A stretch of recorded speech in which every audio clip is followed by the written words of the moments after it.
This is Judaism Unbound, episode 479. Israel-Palestine, looking back, looking forward. Welcome back, everyone. I'm Dan Liebenson. And I'm Lex Rothberg. And this is the wrap-up episode on our series of episodes that we've been doing looking at Israel-Palestine discourse in American Jewish life.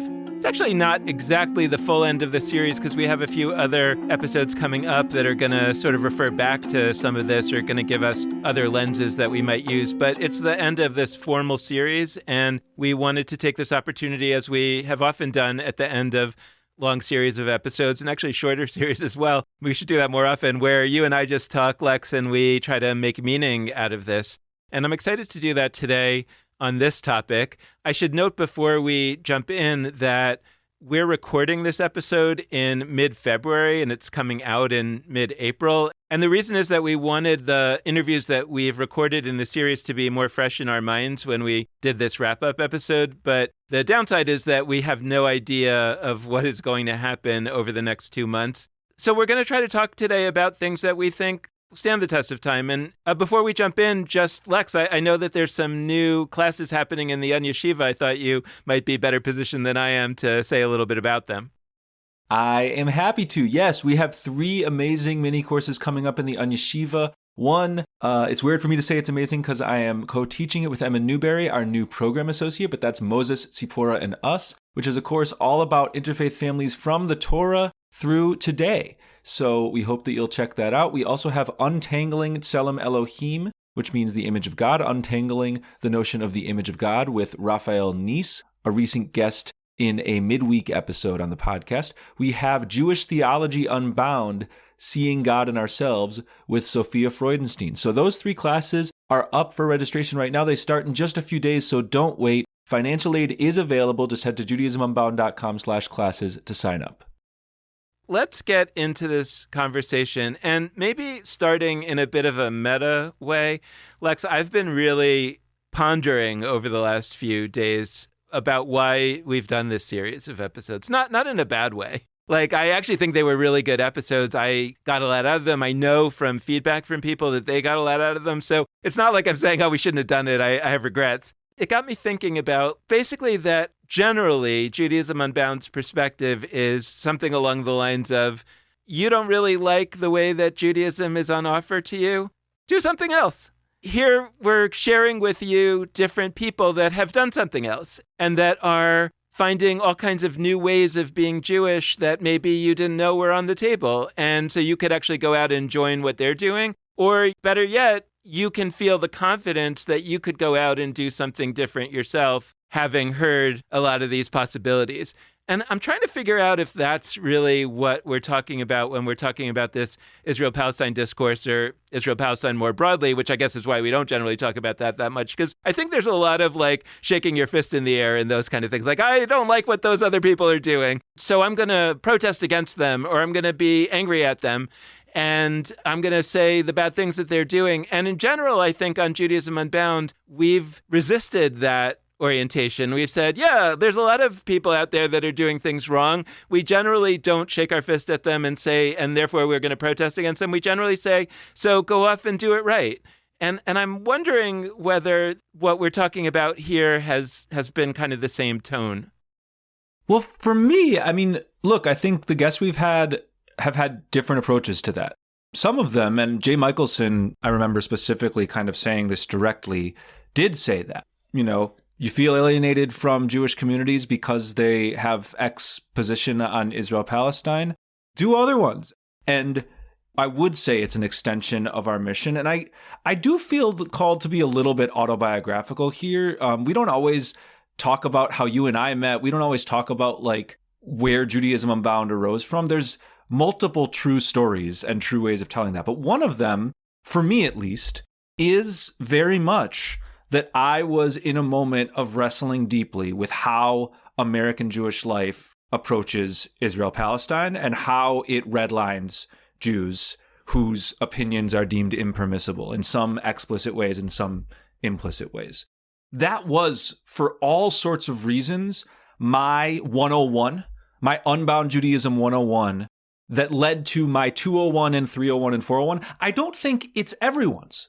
I don't mean to suggest that all folks who find their way to the experimental, revisioned kinds of Judaism we advocate here, I don't suggest that all of them come through a moment of like Israel-Palestine awakening or however we talk about it. But I do think a lot do. And it reminds me of that quote that you used to say a lot. You should say it the right way. I know what you mean. You mean the quote from the beginning of Anna Karenina, where he says that all happy families are alike, but all unhappy families are unhappy in a different way or in their own way. Right. And what you've said many times is that there are actually people who are unhappy for overlapping similar reasons, that feel unhappy with like existing forms of Jewish institutional life, existing forms of Jewish ritual. And I think that one of the kinds of unhappy people is people who feel disillusioned with, I don't want to say mainstream, but with the most common ways of approaching Israel-Palestine in Jewish spaces. And I think they're becoming, I don't know, less most common. They're not as ubiquitous as they were even when we started this show 9 years ago. But it is still the case that people go through a process of feeling really disillusioned or alienated by Jewish spaces because of Israel-Palestine, and then feel called to start up new things in a parallel format to how people feel disillusioned around whether it's queer exclusion, there's identity exclusions, there's belief exclusion. They're not all the same, but I do think that there's a process that happens here. But I'm actually really with you in that I don't feel like we need to say it's sort of the defining factor. Just as much a part of people growing disillusioned with Jewish life, alienated, is that folks are just bored by it sometimes. Organizations aren't trying new and interesting forms of Jewish experience. For me, I do see it as part of our work, and I think that there are a set of our listeners, a set of our students in the Yeshiva and others for whom this is their pathway into broader kinds of unbound Judaism. But I'm with you in suggesting it's not the fullness, it's not the wholeness of what it means to create new kinds of Judaism. So let me ask you then, like one of the ways that I think about the response to Israel and not kind of liking what Israel's doing or not liking Israel or whatever your feelings are, the response that I'm interested in is the one that I think we tend to call diasporism, right? That says, so I'm going to create a Judaism that isn't really that involved with Israel or isn't involved with Israel at all, in the same way that we can imagine a Judaism that's atheistic or a Judaism that in other ways departs from ways that people expect Judaism to be. I'm wondering what the difference is, or if there's a difference between like diasporism, which I think at least isn't a word that triggers people so much, I think because a lot of them haven't heard it, versus anti-Zionism. Yeah, I think it's starting to, for what it's worth. Like, as it's getting more known, I think it's starting I to. don't know. Then yeah, can we find words that don't trigger people so much? But versus like anti-Zionism, which triggers people a lot. You know, and I think that the reason in part is because people perceive that when somebody is an anti-Zionist or says that they're an anti-Zionist, that means that they somehow wish ill on Israel, versus somebody who might say, I'm a diasporist or I'm in favor of diasporism, is someone who's saying, like, that's just not an important part of my Judaism. It's worth talking a little about diasporism. We haven't a ton in this unit, although a little bit with Alyssa Wise and Andy Kahn, who are in the midst of teaching a class in the Yeshiva about that. But I actually would relate to diasporism a little differently, which is, for me, diasporism is the notion that Judaism is wherever we are. It is a meaningful and Jewish act to deeply connect to whatever land you are living on and to build meaningful Jewish experience sort of in conversation with that place. And so for Jews who live in the United States, doing so with respect to our cities, to our states, that's a kind of diasporist act. It's a kind of doikite, here-ness act. And for people who live in South America or Europe or Africa and are Jews, to build Jewish experiences on the premise of their land being part of Judaism and contributing to Judaism is another diasporist act. And given that Jews live in Israel, and my hope is that they'll continue living in Israel, or that they'll live in Israel-Palestine or whatever name this place may have, that they build Judaism that's anchored there too. Like, I actually don't think diasporism is like the set of Judaisms that are not equal to Israel, right? I'm thinking like a math diagram or something. It's a way of approaching how one does Jewish experience where there is not sort of a nucleus, a place, Israel, that is central for which outsiders yearn and towards which those who live there sort of, just by being there, they're like kind of doing Judaism. I don't pine for that kind of notion. I don't think that's really how most Zionists would characterize what Zionism is. But I think there is power in saying, like, if there's not a Providence Nigun, a melody for the city of Providence where I live, we're falling short, because the diasporist aspiration would be that every city in the world has a song distilling some level of its Jewish vibes. That it's not just our ancestors who built cool cultural Judaisms of Eastern Europe and Western Europe and North Africa and East Asia. And it's actually that every community should do that. And so for me, I do think the way American Jewish institutions relate to Israel gets in the way of that. And I've said this on the podcast before. I mean, my problem with birthright, for example, is not that there's a 10-day trip to Israel. There's issues with that, and we could go into it. But my issue is that there's not parallel trips in a big way yet to every other area of the world for Jews to live 10 days of beautiful Jewish experience and have their life changed. Like, I don't think Israel has a monopoly on that. I think the fact of a birthright stands in the way of all those other Argentina trips or Ukraine trips or Kaifeng, China trips. There's a Jewish community with rich roots there, or Uganda trips. Like I think the fact that we have so much Israel stuff and the fact that we think we need to build Jewish programming around relationship to there specifically means that we're impoverished in a lot of other respects. And so that's why I'm a diasporist. But it's funny because I actually don't want a world with like no Israel programming. I want Jews to be there and thriving and safe. It's just my vision for how that would happen is that we would shift how the global Jewish community relates to that place. Yeah, and I think that that's like an interesting question for folks to think about. Like, you know, you started to get a little autobiographical. I think that this is a part of my autobiography that I'm not sure we've really talked about on the podcast or not talked about very much. But when I was 14, our family moved to Israel, and I spent 4 years there in high school, and I really did not want to go. I didn't have a great experience. I had an okay experience. It wasn't horrible, but I mean, just imagine any kid who's in a foreign country for 4 years, not of their choosing, in a foreign language, you know, going to high school in a foreign language. It's hard. And it's not a kind of experience that makes you fall in love with something. It could. I mean, I could have fallen in love with Israel, but I didn't. I experienced it as a really difficult time in my life. And there were times when I felt really quite jealous of my friends who had not moved to Israel in high school and who had gone to Israel later on some kind of program and had this spiritual experience at the Western Wall and just had this feeling of love for the Western Wall or Jerusalem or whatever it was. And I felt almost cheated out of that capacity to have that kind of love. Because for me, at the time that I might have developed that love, instead I developed a sense of feeling like this was a hard thing in my life. That does not mean hate. You know, I didn't develop hate for Israel. I just developed like, yeah, that is a place that I lived. And that is a place that my family lives. And I have I would say, a positive relationship with Israel in that sense. But to say that I love it would be kind of going too far. My lack of that kind of love, and like it's a complicated to say that I don't love Israel because in some ways I do, but I don't love in that way that I like love my wife or that I love my kids. You know, like this overflowing, and I think people do love Israel that way. Not all, you know, some people. But I think in the Jewish communal imagination, that kind of love is aspirational. And I know that I can't love Israel that way. And what I struggle with is it feels like the American Jewish world is set up with the people who love Israel and the people who don't love Israel. It just strikes me as a polarization, as a dichotomy that doesn't feel true to me because it doesn't describe my reality. if it turns out that a lot of American Jews feel that way about Israel, that they like it okay.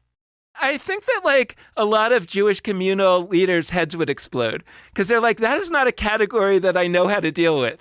Well, they are. I think that's the current status. You put all American Jews in a hat, which would be a big hat and a diverse hat, pull out random Jews. Like the odds that you find one who, if you ask them their feelings about Israel, is going to be like, oh my gosh, that's so important to me, are low. We know that from all sorts of survey data, local survey data, national survey data. We talked about that with Matt Boxer and Janet Krasner-Arison. Like, I don't think that's particularly threatening. The reason why I think so many Jewish institutions' heads explode at that is that it's a sad reality. They don't love other things about Judaism. What Israel and Zionism and Jewish nationalism kind of have been is a way to love Jewish tradition and Jewish people without having to love Jewish holidays, without having to love God, without having to love Jewish texts. I love a lot of those things. Yeah. Now, that's a great connection. I'm also here with you, and we have episodes about all these things all the time about how I don't think Jews need to love Passover. I don't think Jews need to love God. I don't think Jews need to love fill in the blank text, Torah, Talmud. Like, if somebody goes in front of the room and says, I don't love Talmud, I don't like Talmud. Let's say they said, I actively detest the Talmud. I think most synagogues in the country would say, maybe that's not like the best thing to say to a room, but like, you can be on our board. You can be, you can lead a program. You can do it. Like, that would be fine.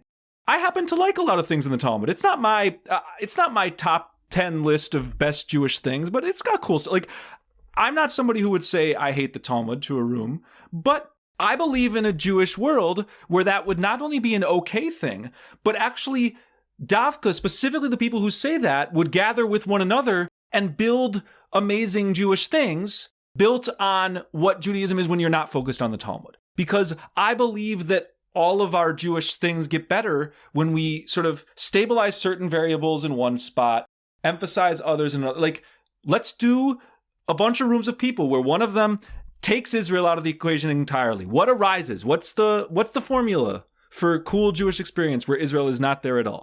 What's the formula where Israel is part of it? There's no God. What's the formula where there's God and Israel, but there's no Torah? Like, all of these are challenging questions. I think Jews on the street are mostly fine with like, oh, you don't have a relationship to the books of the Torah. You don't remember the names of the characters. Oh, that's fine. I think, have gotten there on Israel. Like, most Jews, I think, are already in the place we're describing, where if you ask them, they'll be like, yeah, you can be Jewish and not care about Israel. That's fine. But our institutions don't reflect that. And even calling them our institutions, in my view, is a misnomer. Like, in my view, it goes back to the J. Michelson thing I said before. Like, our Jewish institutions, or the Jewish institutions, are proactively not only not including us being folks who don't want to build stuff around Israel primarily, for political or other reasons. They are like at war with us, building all of their programming around opposing the idea that we can be a real and authentic and deep kind of Judaism.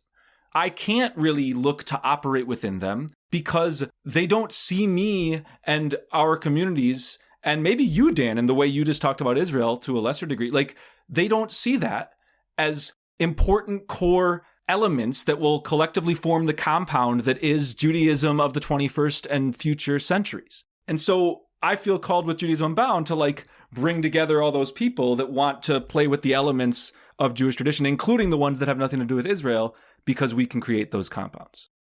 Yeah, but here's where like I have a kind of complementary take, right? So there's a lot of people that are essentially excluded or not part of the world that the mainstream Jewish institutions have created that puts Israel in the center, that are actually not feeling the vibe of the anti-Zionists, right? And that they're saying, no, that's not what I am either. But in a certain weird way, I think maybe the anti-Zionists sometimes imagine claiming them because they actually are alienated from Zionism in a certain way. I think a lot of Zionists that are comfortable with that term think that a Zionist just means somebody who thinks that Israel should exist. But I think that a lot of the way that Zionism has been used in the American Jewish discourse, especially by a lot of larger Jewish organizations, is that we're all Zionists means we're all like super fans. We're all gonna, we're like deadheads. We're gonna go to every concert. We're Fish fans. We're, Swifties. We're gonna just follow. This is our life. And I think you can be a Zionist, or it used to be that you could be a Zionist and not feel that way about Israel. And I mean, still, like, if you really want to, like, ask me what I am in the definitions that the world uses, I would say, yeah, I guess I'm a Zionist because, like, I think Israel should exist. So on a certain dictionary definition, that makes me a Zionist. But I just finished saying, like, I'm not a super fan for all kinds of reasons. So what does that leave me? And so if I would say, well, I don't like to really be in a lot of this sort of mainstream Jewish world because it seems to have been so built around Israel at the center that it actually doesn't make me feel that the Judaism that I actually practice, which is an American Judaism, is worth anything. Well, I don't really want to be part of that, but I certainly am not an anti-Zionist. So what am I? That's where I feel like, I mean, maybe that's where I'm getting at like the Judaism unboundness of all this is that I'm encouraging myself and also other people that are out there listening to this to say, like, okay, those of us who are kind of in this middle space, which I actually think is probably the vast majority of American Jews, should do something. I'm just not sure what we should do.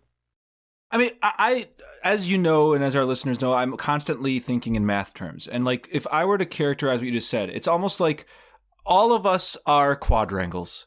Like, we're all floating around, we're all quadrangles, or like we're all Jews, we're all quadrangles. And some of us are saying it's really bad that Jewish institutions have focused all their energy on being square. That particular kind of quadrangle with 4 right angles and equal sides. Turns out, if you look at the survey data of all of the quadrangles, most of us are not that thing.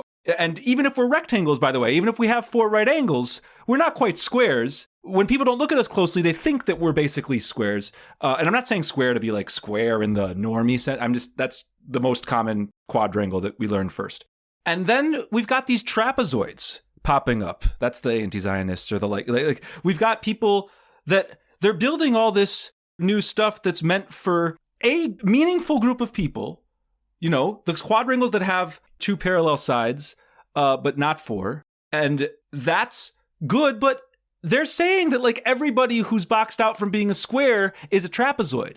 And most of the people who aren't squares also aren't trapezoids. Turns out there's lots of quadrangles that have nothing to do with any of those.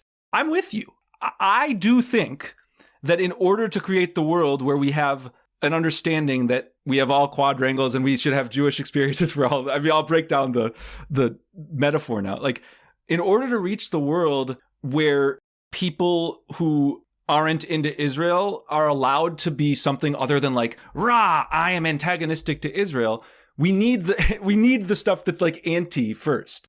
I think the step is you create spaces that are davka, precisely not the Israel-focused thing. They're going to probably have an antagonistic view to Israel. That paves the way for the next generation to be like, oh, I didn't grow up feeling strongly about that. I didn't grow up super strongly in the other thing. We're just going to do Jewish stuff.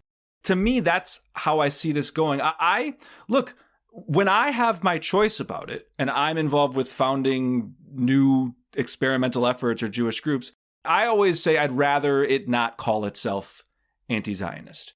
In many of the spaces I operate, there's kind of a general norm that people are not Zionists. But like, end of the day, Judaism, I want to be a tool for human flourishing. My struggle with so much of how Zionism affects our institutional world, it immediately gets away from like what Judaism should contribute and be to the world. Zionism as a nationalism, it's just about like all of us being here and existing and being able, God willing, to thrive and survive. But it's less about what precisely the character of our collective civilization will be. And so for me, being committed to a Judaism that not only strives to value Palestinians, but strives to value all humanity and is not just sort of looking at the other 15, 16 million people with Jewish identity and figuring how should we hang out with each other. That is something I really hold dear. It does lead me to political conclusions. It does lead me to a sense that what Zionism is doing today is harmful and that other forms of sovereignty for Palestinians and for Israelis in that land would be better. But I mostly think like we need to build Jewish institutions and communities that care about channeling Judaism into the world. And I think in order to do that, we have to allow it to channel into the world and not just into one very small, quote unquote, size of New Jersey area of the world. Yeah. By the way, I told my nephews who live in Israel, they're young, and I told them a couple of years ago when I was visiting, I said, I live in Chicago. I said to them, I live next to a lake that's actually bigger than the whole country of Israel, Lake Michigan. And they rolled their eyes and said, yeah, right. And I was like, no, seriously. So anyway, it's not just New Jersey. But it was interesting. It makes me a little sad. Not that you said anything wrong, but it makes me a little sad to reflect on how you describe Zionism as not about, what kind of place this is meant to be, because the early Zionists, the philosophers, of the 19th century, the early 20th century, I think it was almost universal in the conceptions of what Zionism is and was meant to be, was at that time, right? That it was part of it, that the idea was that we were going to build a model society, that Judaism was going to be a different form of nationalism than any other nationalism because of its values. But for the most part, I think that most people that live there and most people, I think American Jews that reflect upon it today, more or less think they're not thinking about that. They're thinking. So I think Zionism has become, to a large degree, what you're describing, which is it's a nationalism for Jews. And by the way, just to be clear, I also think this about American patriotism. It's not unique to course, Zionism. yes. It's just a nationalism. Of course. So that it didn't work out, that it was so different. And that's something to really grapple with. And you're not really able to grapple with it if you deny that it's true. Israel has done things that are models, and they've also done things that are models of badness. And so one of the questions, though, that I ask, if that's true about Zionism, right, my point being that it started off really idealistic, filled with virtuous aspirations. Others will say it also was filled with colonialism and negative aspirations. Maybe so, but I'm just trying to point out that it was filled with positive aspirations as well. Much of that was blunted over a century plus of experience of life. And I keep coming back to this feeling of love as an alternative. What would it look like to have a worldview built upon love? And that also can devolve, for sure. So I'm not saying that's the answer, but I'm trying to offer a third alternative between a nationalism and an anti-nationalism that neither of those feel compelling to me, nor do they feel likely to end up all that great. And I guess I'm wondering whether there's another option that could end up great. And that, again, goes back to my, if that's what we're talking about, then that feels like the Judaism Unbound mission. Yeah, the love piece. I mean, we talked about love with a few of our guests, and I really took a lot from Amichai Alavi's framing of love, of him scrawling Ve'ahavta as graffiti somewhere. And we talked about how what was fascinating about that is it just said Ve'ahavta, just said, and you will love, without a noun, without a direct object of what specifically you're supposed to love. We distill a lot of political problems to this group has hate. White supremacists are hateful. I don't think that's the most precise way to talk about evil forces in our world. I actually think that we have to reckon with the fact that love and the ways we direct our love can in fact have terrible consequences. There are things that Nazis loved, right? Yeah. They loved a particular notion of German Aryanness and wanted so badly to commit to it that it required the elimination of others, right? And I think that people on all sorts of sides of this, they have things they love so much that leads them to diminish that which they don't love to the degree that the human value of those that they don't love is erased. So I think I'm talking about loving people, loving I thou kind of love. I mean, I know they love German people. I actually agree with you. I do want to build a world of love. For me, I'd like to think about the direct objects. I do want love of humanity, which, funny enough, I can't point you to like a clear-cut 2-word Hebrew phrase, quote unquote Jewish value that you learn in school that is love of humanity. Now, you could argue, B'Tselem Elohim Baranu, the idea that every human, not just every Jew, is in the image of God, you could argue that points us to loving all humanity, because every human is sort of a sliver of God, and we're supposed to love God. By transitive property, you should love all humanity. That's not direct enough. That's not the same as having a 2-word phrase, Ahavat Yisrael, which gets thrown around in these arguments about Zionism and anti-Zionism all the time. And people who don't love the state of Israel enough are told that they don't love the people of Israel. I mean, you could say Ahavat Olam, the love of the world, or eternal love is how it is in the prayer Ahavat Olam. But that's not it. Like, we need to more normalize across Jewish denominations. I don't think this is just an Orthodox problem. I think even secular Jews, like the idea that caring about humanity, committing to justice for all people is actually what we're supposed to do Jewishly. I think there's textual reasons for that. I think there's sociological and historical reasons why Jews care about that, and we should value those sociological and historical reasons. We have to figure that out, because loving Palestinians, for me, I don't love Palestinians more than I love any other group of humans in the world. I just see it as a basic part of what it means for me to be a human and for me to be a Jew, to love every other part of the human experience. Palestinians are a key part of that. They're also the key part of that my collective identity group has the most struggle with. And so I feel like naming love for that group, love of Palestinians, as a core Jewish value is even more important right now than naming love of Belarusians or love of Ugandans, which I also think we should super hold as values in our lives. I pine for the Jewish universe, whether it's through diasporism, whether it's through new isms that we haven't thought of. I pine for a world where you don't even have to say that to a room, where it's such a cliche that it's like Jews love arguing, or 2 Jews, 3 opinions, or Jewish mothers. Like, I want it to be that level where I didn't even have to explain any of the things I just said, because everybody listening has some thing in their mind of the stereotypes or that I'm getting at there. It should be a stereotype. It should be so trite and oversaid that to be Jewish is to care about all human beings, whoever they are and wherever they are, that we get bored of rabbis saying it. Mm-hmm. I'm not yet bored of rabbis saying it. Yeah.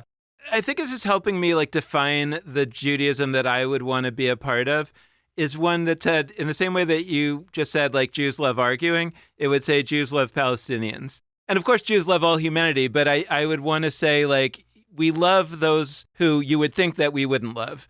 And of course, we love the other people because it's easier to even love them. And one of the things that's powerful to me, I think, about a world in which what it meant to be Jewish was to love Palestinians, here's a world where, and I guess I'm saying maybe the moral force, I know this can sound naive, but I think that this is core to a lot of nonviolent resistance in the history of the last couple of centuries, is that the insistence on loving the other, loving the one that you would be thought to be in conflict with, almost forces love back from the other side. It takes a long time.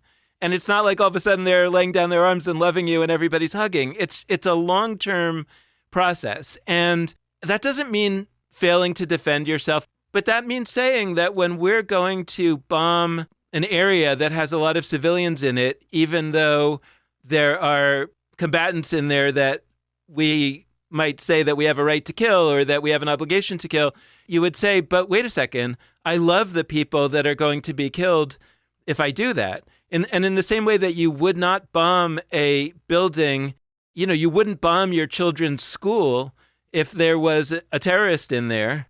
You would say, I'm not bombing this apartment of people that I don't know because there's a terrorist in there because I love them. Right? That would be a different world. It would be a different mindset. I don't know what it would lead to exactly, but it feels like the kind of Judaism that I want to be a part of. And I really don't have a vision for what exactly this looks like. That actually brings me back to some of the earliest days of Judaism Unbound, where I remember talking to my dad and we were critiquing this and that, and we were offering, various kinds of alternative frameworks. And my dad said to me, yeah, but what is the Judaism that you actually want to have? And I said, well, first of all, like, I don't see that as my role. Like, here, I'm just trying to free other people to think about the Judaism that they might want to have. And I also said, and I don't really know yet.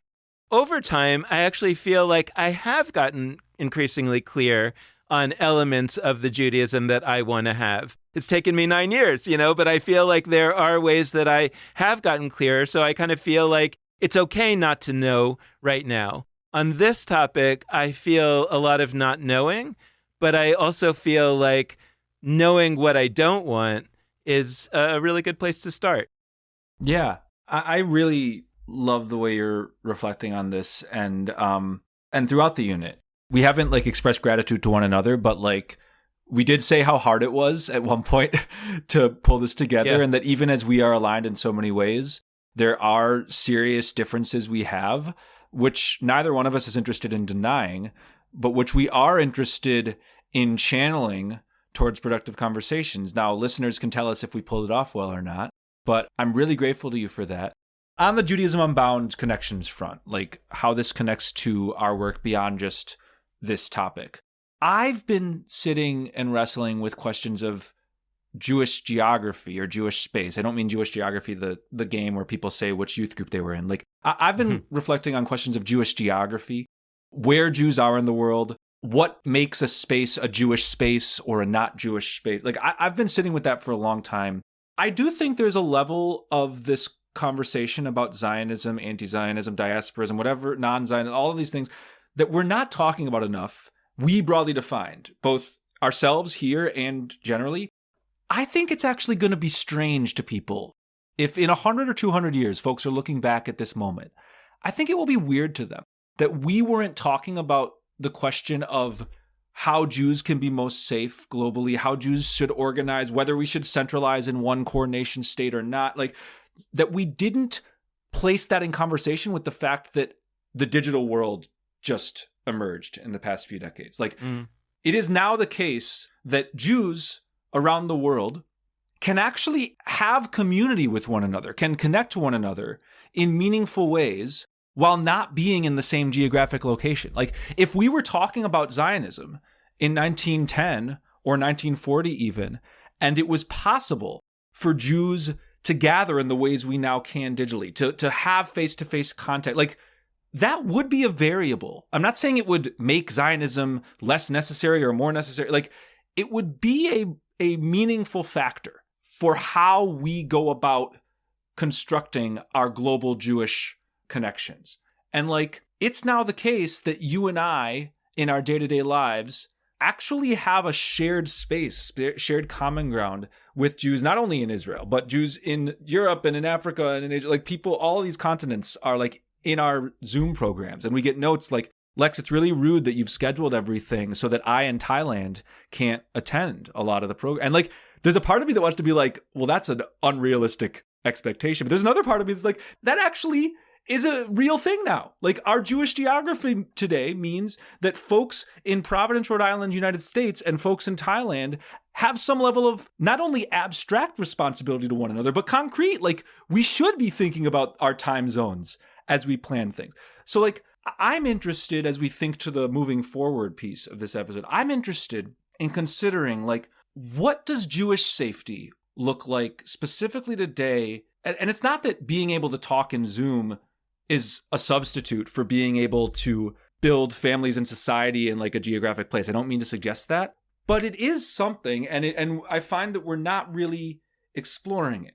And so I hope that when we're asking questions about like, would it have been better? Would it currently be better for Jews to build thriving societies all around the world built on diasporism? Or would it be better if we channeled everything into centralization in Israel, or maybe bi-centralization, like Israel and the US having two strong things? Like those are all real conversations, but they're incomplete if we don't reckon with the ways that our place and who we're able to interact with and how is fundamentally different now.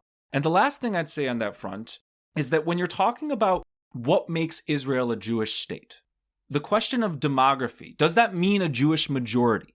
If so, does it mean not only a Jewish majority, but a Jewish predominance? Like you got to have like 60% or 75% of the population be Jewish. Like those are non-trivial questions that influence policy decisions and influence conversations about right of return and all sorts of stuff. we've on this podcast said over and over, or at least I have, a Jewish space does not mean a space for Jews.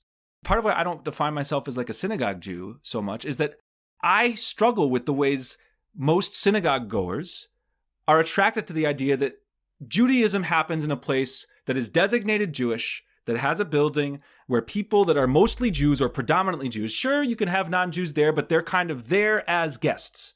I struggle with that, and that's part of why I would struggle with any notion that the world's Jewish state needs to be a demographic majority of Jews. And if that is the case, then that points me to have serious struggles with the premise. Like, I would prefer a notion, my definition of a Jewish place, to get away from Jewish state, my definition of a Jewish place is a place that is consciously channeling itself Jewishly. It's a circular definition.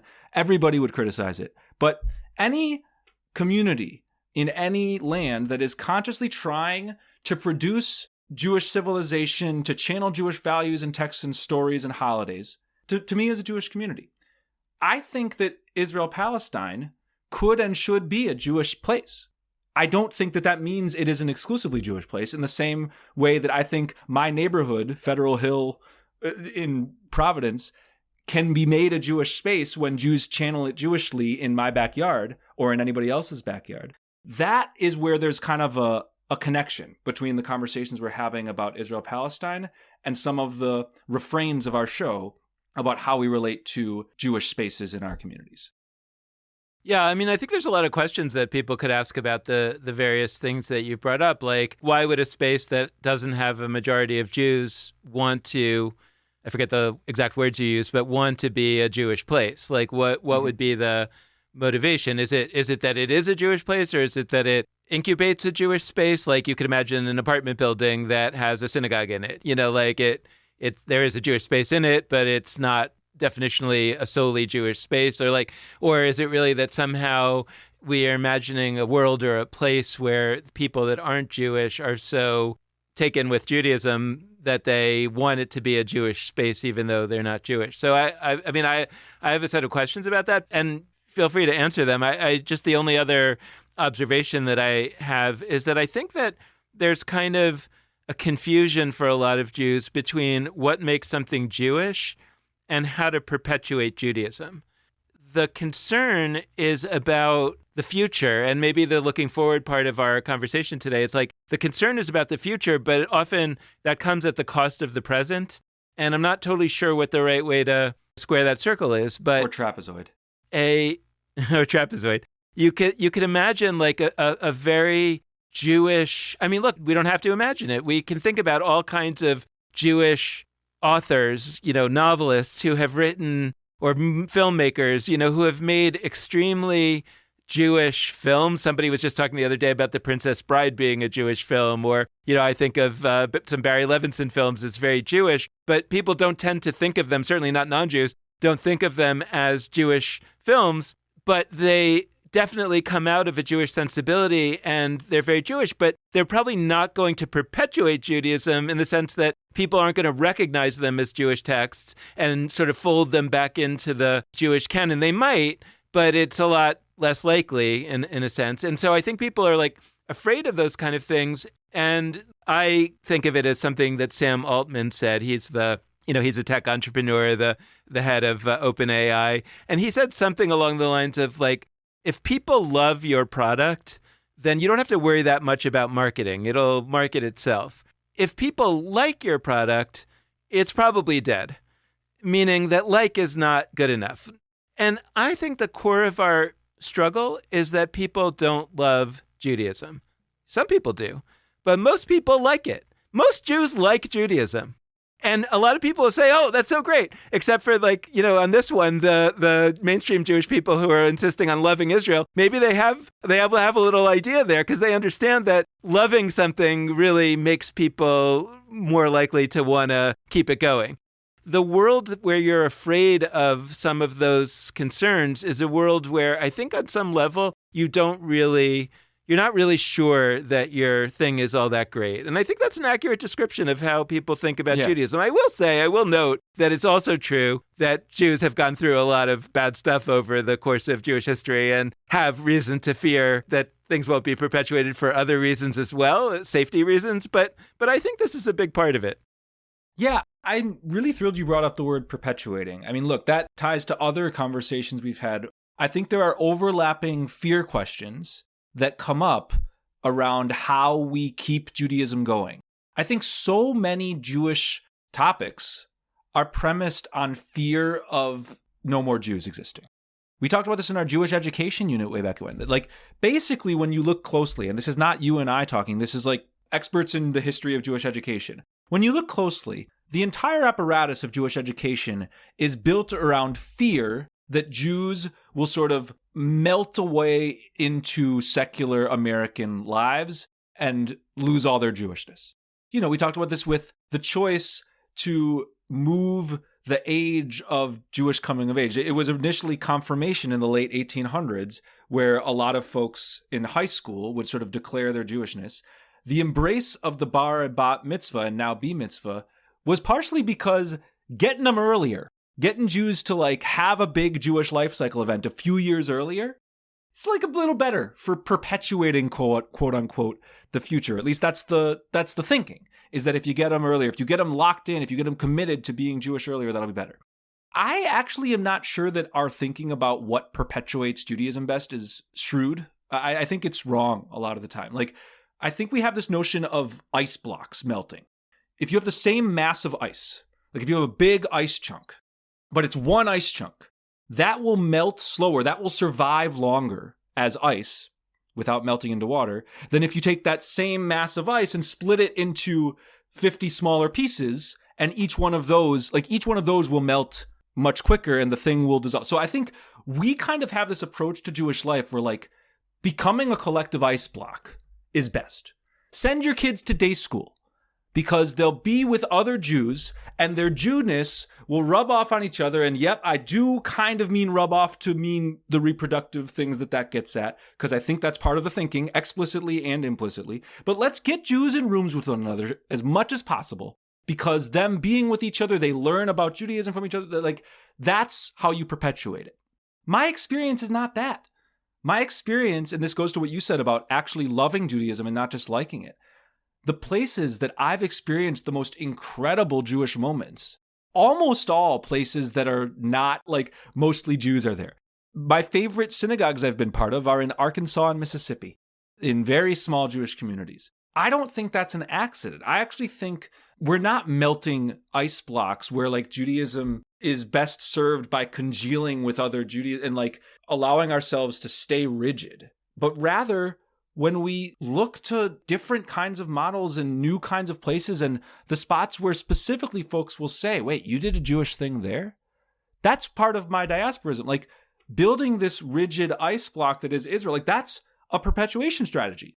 If we have many million of the world's Jews in one place, they will be with each other and sort of not melt for as long as possible. Versus if we scattered everybody, that might have some problems. I actually think there'd be huge benefits to that too. We haven't tried that strategy. We're so convinced of this other one. So I think it connects to those intermarriage conversations we've had and how like we emphasize the dangers of being in spaces that are new, of mixing with people that aren't Jewish or are new, quote unquote, when there's actually a lot to gain there.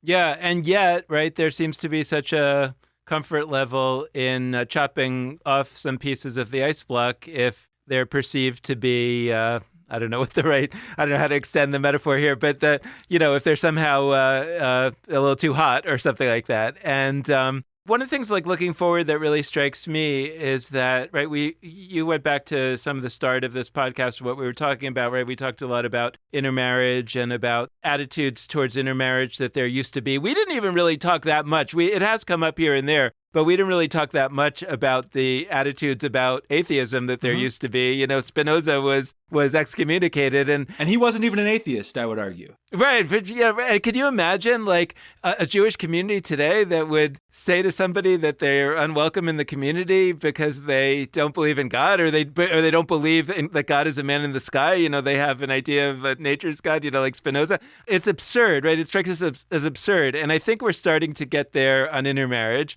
You know, we're there. You know, we're starting to get there on LGBTQ. So you imagine, like, I'm not saying we're there now or anytime soon, but you imagine, like, in 100 years, it's hard to imagine in American Judaism that would even kind of understand why these things were issues at all. But I think, like, in my daughter's mind already, right, the next generation is like, can't really even wrap their minds around either of these things, right?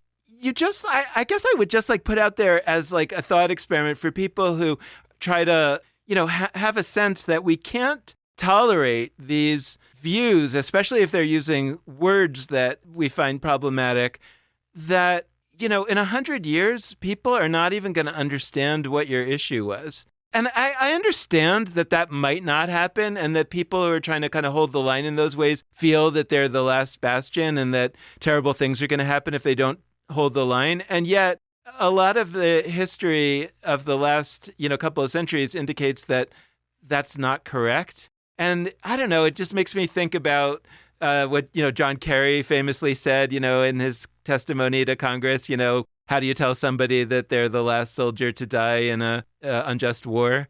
How do you tell somebody that they were the last one to be excommunicated because of intermarriage, or because of their views about, you know, Zionism, or because of their views about God? You know, it's like, it's not where we want to be in the future. And I think it's just such a much more exciting and productive place to sit, to say, yeah, these things are hard. And this is where I want to like express some appreciation for you, because, yeah, this set of conversations has been hard for us in all kinds of ways. We've had some fights, you know, off the air. We've had episodes that we're not airing, you know, not with guests, but I mean, we've like had starts and stops in recording certain things. And you stuck with me and I stuck with you. And I feel like we've produced something valuable. I think that's a metaphor for this. It's like we haven't convinced each other to completely change our views. And yet I think we found that in staying in the conversation together, like, we're actually producing something that's going to probably be more relevant than whatever excommunications are going on. Yeah, and I totally thoroughly agree. It's been one of the more meaningful pieces of this entire podcast's run to pull this unit off with you. I'm finding myself wanting to close with the fact that we're releasing this in Passover season. And Passover is an actual context, a non-abstract moment where we are often in spaces where we actively disagree strongly with people politically. It's not always about just finding common ground. It's about crystallizing our non-common ground.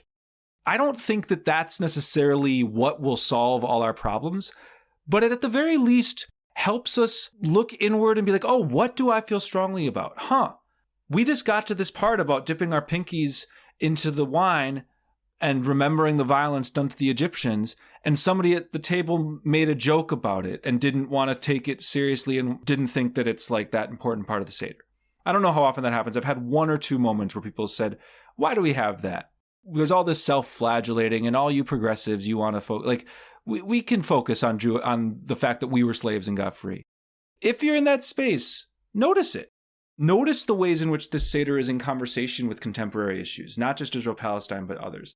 And I guess I'll leave it there sort of unfinished and hope that all of you listening are in touch with us with the ways in which this unit has spoken to you, the ways in which it very much hasn't, and how you have learned about yourself that you disagree with Lex on X thing, you disagree with Dan on Y thing. We would love to hear all of that and continue to be in conversation with all of you. There are a bunch of ways you can do so. You can be in touch via our Facebook or Instagram handles. Both of those are at Judaism Unbound. You can head to our website, our Onion Shiva classes. All of that's at JudaismUnbound.com. You can email us. That's often the best way to really dig into these things with Dan and I, at dan@JudaismUnbound.com or lex@JudaismUnbound.com. And if you do feel called to support our work financially, we are unbelievably appreciative of that. And you can do so via JudaismUnbound.com/donate on either a monthly recurring basis or just as a one-time gift. So thank you all so much for listening. Thanks for wandering through this unit with us. And with that, this has been Judaism Unbound.